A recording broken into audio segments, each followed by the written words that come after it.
Alors, c'est technique. Vraiment, c'est technique. Un objectif doit être SMART. SMART veut dire spécifique, mesurable. Là où on a un gros problème, c'est le A. Même ChatGPT vous dit atteignable. Non, c'est pas atteignable. Le A, c'est achievable. Achievable en anglais, c'est dans un seul livre, j'ai lu beaucoup sur la question, c'est dans un seul livre que j'ai eu cette réponse, moi, qui m'a satisfait. Et je suis convaincu que c'est la bonne réponse. Regardez, on dit SMART, spécifique, mesurable. Et le A, on le dit atteignable. Et puis on dit le R, réalisable. Il n'y a pas de différence entre atteignable et réalisable. Non, le A, c'est la planification. Et c'est là toute la clé d'ailleurs. Parce qu'il est même au centre, là, le A. C'est la planification. Un objectif qui n'est pas planifié ne sera pas atteint. Ensuite, il est mesurable, bien sûr. Et puis, il doit avoir un délai dans le temps. Des responsabilités associées, parce qu'un objectif c'est une responsabilité, quelqu'un doit porter l'objectif. Et puis troisièmement, il doit être assertif, positif. Donc voici un peu le processus, on pourra rentrer dans le détail. Même quand on pense à aller de manière smart, comment arriver à dépasser la fixation du manque de moyens quand on veut se projeter?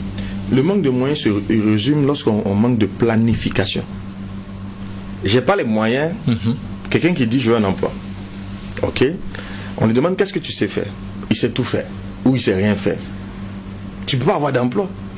Ça veut dire que ton objectif, là, il n'est pas smart. La première étape, ton premier objectif de l'année, peut-être c'est d'apprendre un métier.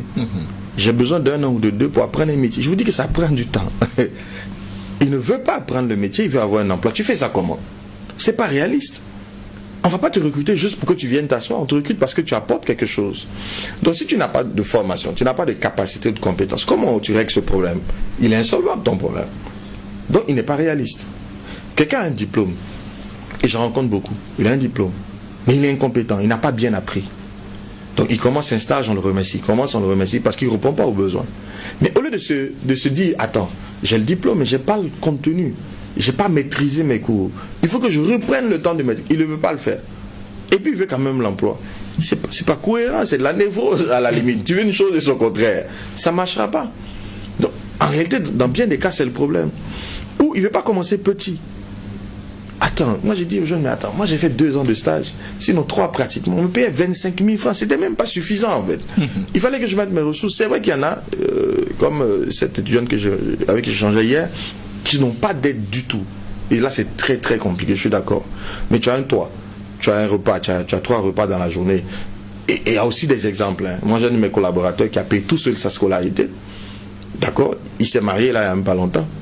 Mais il se finance lui-même. Au même moment, il n'a personne pour l'aider. Au même moment, d'autres disent qu'il n'y a pas d'aide, on ne peut rien faire. Non, ce n'est pas vrai en fait. Rapprochez-vous de ces personnes-là qui savent, qui sont autonomes et qui arrivent par eux-mêmes à produire. La quantité de ressources ne compte pas. Lorsqu'on arrive à se fixer un objectif SMART, quelle est l'attitude face à l'échec? Est-ce qu'il faut changer nécessairement le fusil d'épaule? Est-ce qu'il faut nécessairement se fixer de nouveaux objectifs ou est-ce qu'il faut foncer? Peu importe. Quelle est l'attitude à avoir face à l'échec? Un objectif qui n'est pas smart, madame, quand vous parlez de l'attitude, est-ce qu'il faut continuer? Si l'objectif n'a pas été réaliste, vous l'avez fixé, il n'est pas réaliste, il faut le redimensionner. C'est pas dit qu'on l'abandonne, mais on le redimensionne. J'avais l'ambition, je me suis dit, quand je sors de l'école, on nous avait dit ça, si on te promet un salaire de 500 000, il faut refuser. Mon gars, tu sors, tout ce qu'on te propose, c'est 25 000. Est-ce que tu vas dire, non, comme je m'étais promis à ma sortie d'école d'avoir 500 000, tant que je n'ai pas 500 000, je commence pas. Non, je redimensionne. Ah, tiens, la réalité terrain dit que ce que j'avais comme objectif de 500 000 n'est pas réalisable, n'est pas réaliste à la date d'aujourd'hui. Alors je prends les 25 000. Mais c'est parce que je prends les 25 000 que je fais le travail de 25 000. Parce que moi, mon ambition, c'est d'avoir 500 000. Je prends les 25 000, mais je me débrouille pour être le plus productif possible. Parce qu'il faut que je déséquilibre la courbe à ma faveur. Il faut que ce que je donne à mon entreprise soit plus que ce que l'entreprise me donne. C'est ce qui me donne de la valeur. Un bien économique est un bien rare. Et le principe même de l'efficience en entreprise, c'est le fait qu'elle dépense peu pour gagner beaucoup. Donc, si tu rapportes beaucoup à ton entreprise, tu es efficient à ses yeux. Et donc, tu lui es utile. Elle va chercher le moyen de te garder. C'est aussi simple que ça en fait. Donc si l'objectif n'est pas réaliste, il faut le redimensionner. Et ça, on le voit beaucoup dans les entreprises où les directeurs commerciaux, les DG fixent des objectifs à des collaborateurs qui ne sont pas réalisables. Le gars n'a jamais, je l'ai vécu à mon premier stage d'ailleurs, c'était un sujet de discorde. on arrive en stage, le responsable nous donne des objectifs. Moi, mon thème, c'était management de la force de vente, donc il fallait déterminer les objectifs. Moi, je fais des projections, je prends les données passéistes, je fais des projections avec la régression linéaire et tout, et puis j'arrive à la conclusion que ce qu'il nous demande de faire, là, lui-même, il l'a jamais fait. Et dans mon rapport, je lui dis, ce qu'il demande n'est pas faisable. Et j'ai dit, bon, qu'est-ce qu'on fait en ce moment? Il n'était pas d'accord, mais il a pris le temps de lire, il a compris que j'avais raison. Et moi, ce que je dis aux gens, comme vous êtes dans des situations où on vous demande d'atteindre des objectifs qui ne sont pas réalisables, on dit fait 10 millions, moi. Le mec n'a jamais fait 10 millions, moi. Fais au moins 1 million. Ce que tu penses que tu peux faire là, définis ça et puis fais-le. Il sera au moins content que tu aies fait quelque chose. Par rapport à celui qui ne fera rien. Parce que le problème de l'objectif, quand il est irréaliste, il produit l'inaction. Le but d'un objectif, c'est de produire de l'action.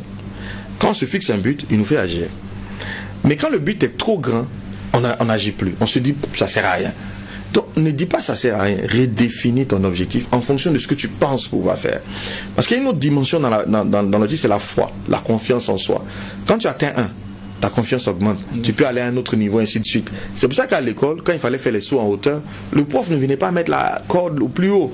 Il commence au plus bas. Tout le monde dit, oh monsieur, ça c'est facile. Tout le monde saute. Et puis donc la confiance des gens monte au fur et à mesure. Ils vont aller plus loin que là où ils seraient allés si on était allé tout de suite en haut. C'est pour ça qu'il faut mettre un plan.